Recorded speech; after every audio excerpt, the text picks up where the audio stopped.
বরখোলার জারুলতলায় দুর্ধর্ষ ছিনতাইয়ের ঘটনা ঘটেছে। স্বামীর অবর্তমানে সোনার দোকানে ঢুকে স্ত্রীর গলা থেকে নেকলেস ছিনতাইয়ের ঘটনায় সন্দেহভাজন এক ব্যক্তিকে আটক করেছে পুলিশ।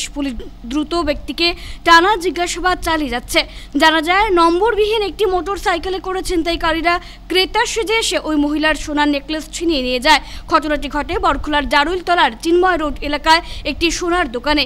এদিকে ছিনতাইয়ের শিকার মহিলা স্বপ্না আচার্য জানান, ওই সময় তার স্বামী ঘরে খেতে গিয়েছিলেন, ফলে তিনি তার স্বামীর পরিবর্তে দোকানে বসেছিলেন। ওই সময় ক্রেতা সেজে দুই যুবক বাড়ি নিয়ে দোকানে ঢুকে জিনিস কেনার নামে দীর্ঘক্ষণ কথা বলে আচমকা ওনার গলার সোনার নেকলেস ছিনিয়ে পালিয়ে যায়।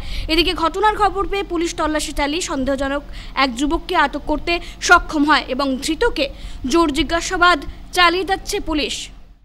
ব্রেকফাস্ট খাওয়ার লাগে আমি আইয়া একটু সময় দাঁড়াইছি, এমন সময় বাগানের একজন কাস্টমার আছে। আওয়ার পরে দেখি পিছন দিকে দুইটা ছেলে আছে। তারপরে আমি বাগানের মহিলারা কইছে তারারে দিলাই জিনিস কিনছে 100 টাকা। তখন একটা বাসি দেখছে আমার পিছন দিকে, বাচ্চাটার বাসি আছে বাইর করে আমি দিছি, আমার টাকা দিয়া তো নামিয়া গেছে। তারপরে আমি ওই বাগানের ভদ্র মহিলারে দিছি, এই লইয়া নামিয়া গেছে। এরপরে আবার আইছে, আয়া কইছে আরেকটা বাসি দিলাম, দুপুর না হইলে হতো তাই বেলাচেরা করবা। ওই আমি খালি উঠিয়া আমার পিছনে রাখা আছিল কি বাসির প্যাকেটটা, উঠিয়া খালি ওই রকম হইয়া ওরকম হাত দিছে। আর হাত দিয়া করি আমার এখান থেকে কাপড় উপর ছিড়িয়া স্ট্যান্ডটা লইয়া নামে গেছে।